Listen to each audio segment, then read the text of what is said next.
अस्सलाम वालेकुम। मैं हूं कासिम जिस्कानी और आप देख रहे हैं virtual academy for nurses job preparation. आज हम बात करेंगे सब्जेक्ट नर्सिंग रिसर्च के पहले लेक्चर नर foundation of nursing research and evidence based practice. जैसे हमने प्रीवियस लेक्चर में बात की कि रिसर्च कैसे की जाए और उस रिसर्च का जो क्लिनिकल प्रैक्टिकम है, जहाँ वो रिसर्च राइटिंग है, वो कैसे हो, उसके कौन से स्टेप्स होते हैं। और स्टूडेंट बहुत उसमें कंफ्यूज होते हैं तो कि उन्हें क्या करना है, कैसे लिखना है।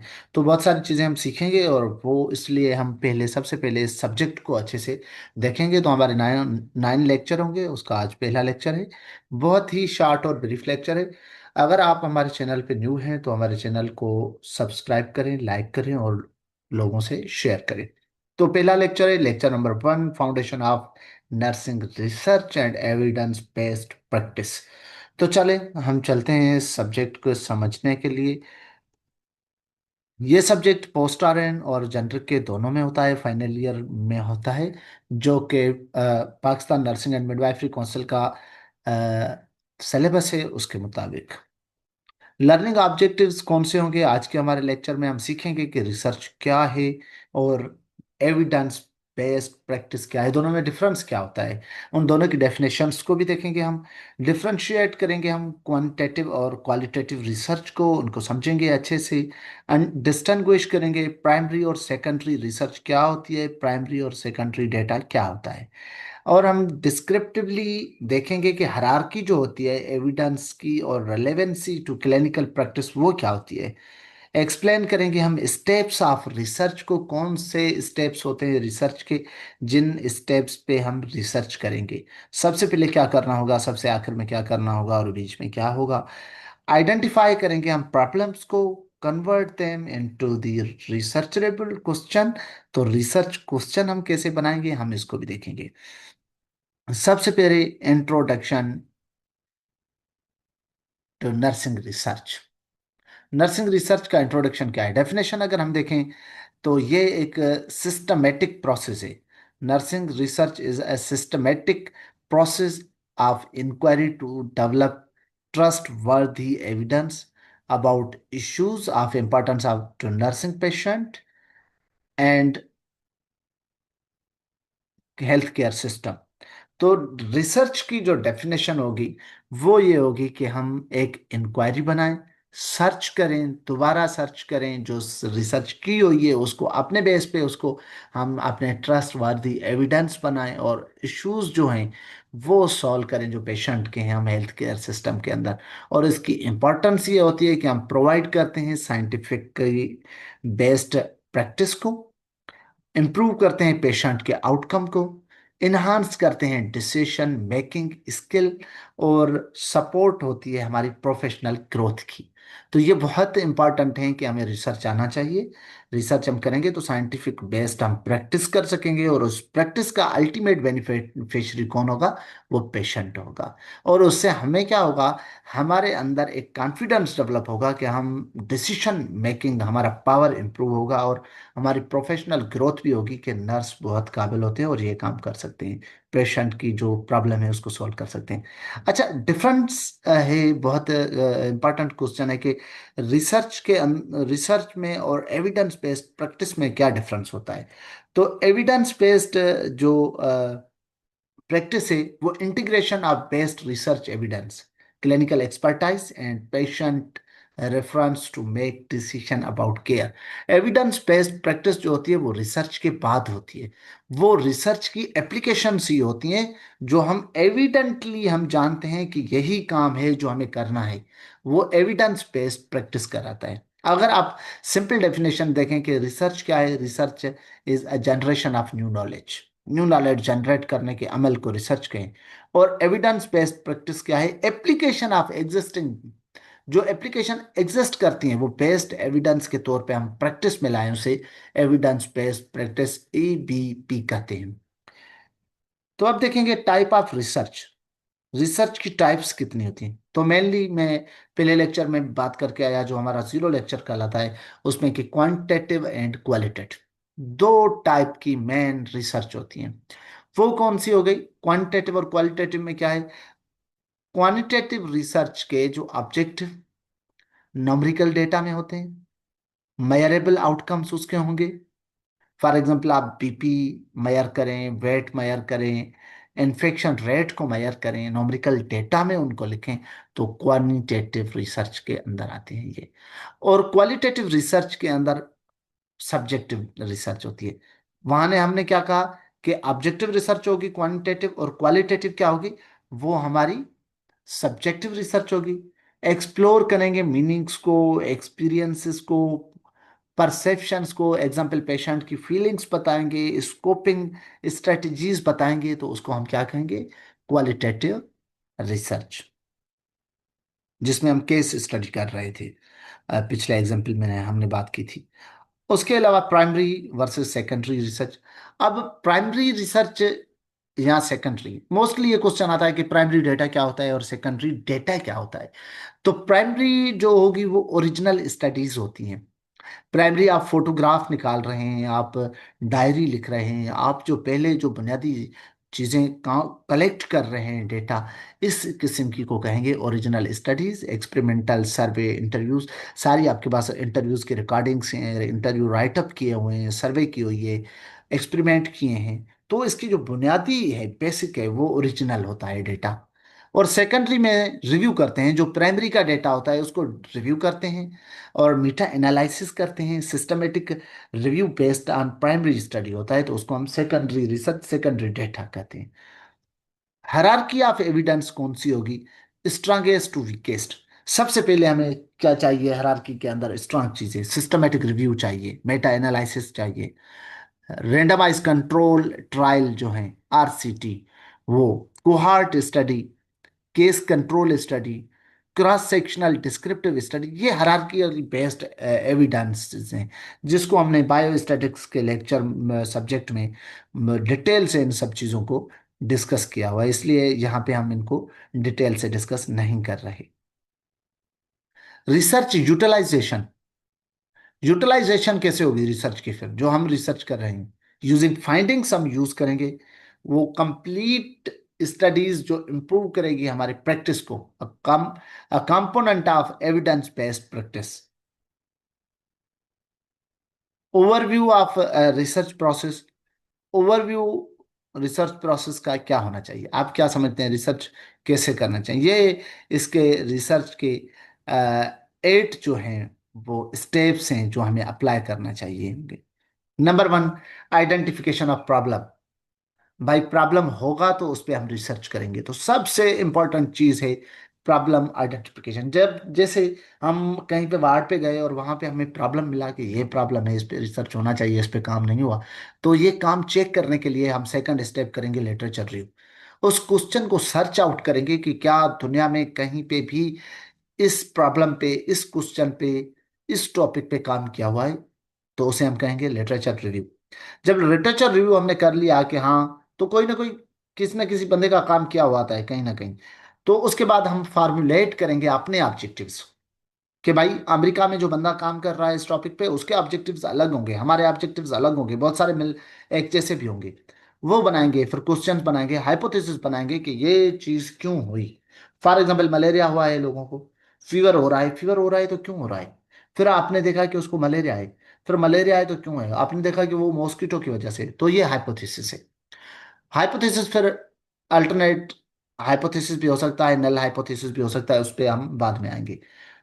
सिलेक्ट करेंगे फिर हमारी स्टडी जो होगी वो कैसी होना चाहिए, स्टडी डिजाइन कैसी होना चाहिए, मेथोडोलॉजी हमने कौन सी यूज करनी है, केस स्टडी करनी है, सर्वे करना है, जो है क्वेश्चन बनाना है, क्या करना है, मेथोडोलॉजी कौन सी अप्लाई करनी है। देन हम मेथोडोलॉजी के बाद डिसाइड करेंगे सैम्पलिंग, जो वो डेटा कलेक्शन की कैसे होना चाहिए, डेटा हम कलेक्ट कैसे करें। फिर डेटा कलेक्शन हो जाए तो फिर हम 6 स्टेप है डेटा एनालिसिस, उसको एनालिसिस करना है डेटा को, फिर एसपीएसएस पे कर रहे हैं, किस पे कर रहे हैं, और देन इंटरप्रिटेशन एंड कंक्लूजन। वो डेटा जो हमें मिला, वो जो रिजल्ट हमारा निकला, उस पर डिस्कशन करेंगे और कंक्लूड करेंगे कि क्या है। और वो उसके बाद वो पूरी जो है रिसर्च बन जाएगी, जैसे हम कहेंगे डिसेमिनेशन, मीन्स रिपोर्ट बन जाए, पब्लिकेशन बन जाए, प्रेजेंटेशन बन जाए, देन उसको हम करेंगे। तो ये एक छोटी सी एक्टिविटी है कि हम कहीं पे भी हों, ईआर में हों, ओटी में हों, ओपीडी में, तो हम ऑब्जर्व करेंगे कि थ्री क्लिनिकल प्रॉब्लम्स कौन से हैं। तो अगर आप फाइनल के स्टूडेंट हैं तो आपने क्या करना है, इस लेक्चर सुनने के बाद आपने आइस ब्रेकर, मीन्स एक ये मेथड है, एक्टिविटी है, जिसमें आप जाकर प्रॉब्लम देखेंगे कि कौन सा प्रॉब्लम है, आइडेंटिफिकेशन ऑफ प्रॉब्लम, जिसको फर्स्ट स्टेप कर रहे थे हम। देन हम लिटरेचर रिव्यू पे आएंगे, वो करेंगे। और टास्क, आप वन प्रॉब्लम जो होगा उसको रिसर्च क्वेश्चन बनाएंगे, अपना टॉपिक बनाएंगे, और देन फिर उस पर आप काम करना, डेटा कलेक्शन करना स्टार्ट करेंगे। एक एग्जाम्पल है PICO, post operative patient in OT recovery room में है, आप उस पे देख रहे हैं।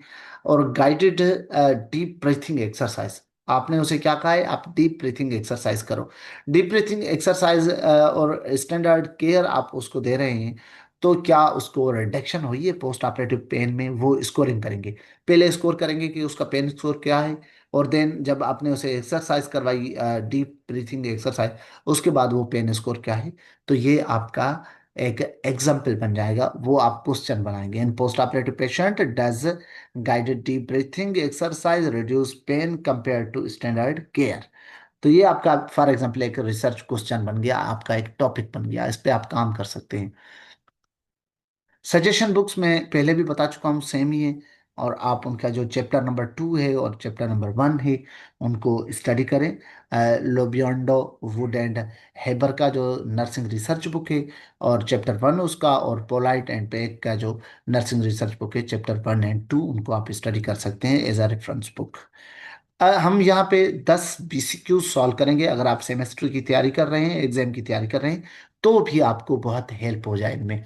क्वेश्चन नंबर 1 है, which of following based defines nursing research। अच्छा, यहाँ पे चार ऑप्शन दिए हुए हैं। सबसे जो बेस्ट डेफिनेशन है वो है systematic inquiry to generate knowledge is called nursing research. अच्छा, यहाँ पे दूसरा ऑप्शन ए है apply evidence existing evidence in practice, इसको हम कहते हैं एविडेंस बेस्ड प्रैक्टिस। अगर इस पे यहाँ पे क्वेश्चन ये होता तो आप इसका जवाब ये दे सकते थे। क्वेश्चन नंबर 2 है evidence based practice involves the integration of, किसके साथ मिलके करनी है, इंटीग्रेशन, इसकी इन्वॉल्वमेंट क्या है। ऑप्शन सी जो है इसका करेक्ट ऑप्शन है, वो है evidence, expertise and patient reference. Patient होना चाहिए, एक्सपर्टाइज होना चाहिए, और एग्जिस्टिंग जो नॉलेज है वो उसको एविडेंस बेस पे अप्लाई करना चाहिए।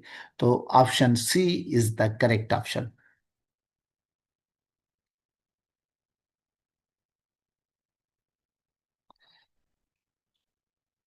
उसके बाद क्वेश्चन नंबर 3 है quantitative research is characterized by, quantitative research की करेक्टराइज्ड कौन सी होती हैं। तो क्वांटिटेटिव रिसर्च के लिए हम पढ़ के आए कि वो ऑब्जेक्टिव होती है और नॉमरिकल डेटा में हमें रिसर्च करनी होती है, तो उसको हम कहते हैं collecting numerical data. Option B is the correct option.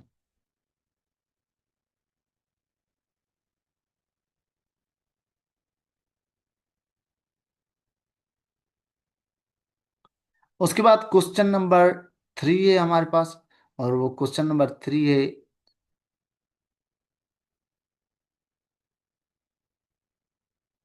Quantitative data. और अब question number 4, 4, I study using patient interviews to explore coping strategies after surgery is। हम इसको भी ऊपर पढ़ के आए कि ऐसी स्टडी जिसमें हम इंटरव्यूज लें, एक्सप्लोर करें, तो सब्जेक्टिव डेटा हो, तो ऐसी को हम कहते हैं qualitative research. Option B is the correct option.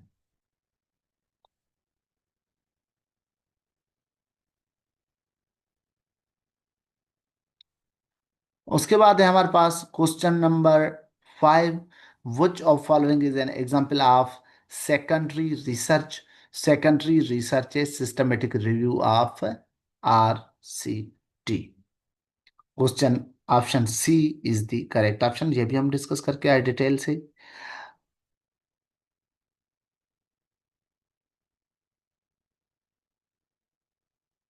Question number 6, which is the strongest level in hierarchy of evidence? hierarchy of evidence में हम weakest और strongest एग्जाम्पल्स देखे थे। सिस्टमेटिक रिव्यू जो है वो स्ट्रांगेस्ट एविडेंस है। Option D is the correct option. Question number 7, research utilization means, research utilization का मतलब क्या था? अप्लाई करेंगे finding from existing research. Existing research जो हमने की है, जो फाइंडिंग्स मिली है, उसको अप्लाई करेंगे, तो इसको हम कहते हैं utilization of research. Option B is the correct option. Question number 8 है, which of following is not a step in research process?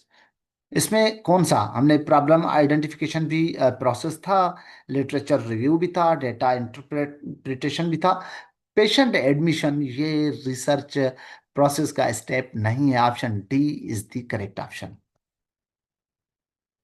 N PICU and the letter O stand for, PICU का जो ओ letter है उसका मतलब क्या था, हम उसमें पढ़ के आए कि हम जो ओ का होगा वो होगा outcome.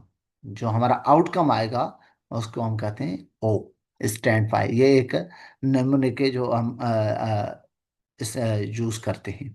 Option B is the correct option. Last question है 10 और उसका स्टेटमेंट है, which statement best differentiate research from ABP, evidence based practice. ये हम पहले पहले में बता के आया कि क्या इनमें डिफरेंस होता है। तो जो रिसर्च होती है वो रिसर्च जनरेट्स न्यू नॉलेज, और एविडेंस बेस्ड प्रैक्टिस जो है उसमें हम अप्लाई करते हैं बेस्ड एग्जिस्टिंग एविडेंस। भाई, एक बंदे को, पेशेंट को फीवर है, हाई ग्रेड फीवर है, हमारी रिसर्च ने बताया कि इसको कोल्ड स्पंज करने से फीवर कम हो जाता है। ये हमने रिसर्च में किया, न्यू नॉलेज हमने जनरेट की। अब हम क्या करेंगे, एविडेंस प्रैक्टिस पे जो न्यू नॉलेज जनरेट की है उसको अप्लाई करेंगे फीवर को सबसाइड करने के लिए। तो ये इनमें डिफरेंस है रिसर्च में और एविडेंस बेस्ड प्रैक्टिस में।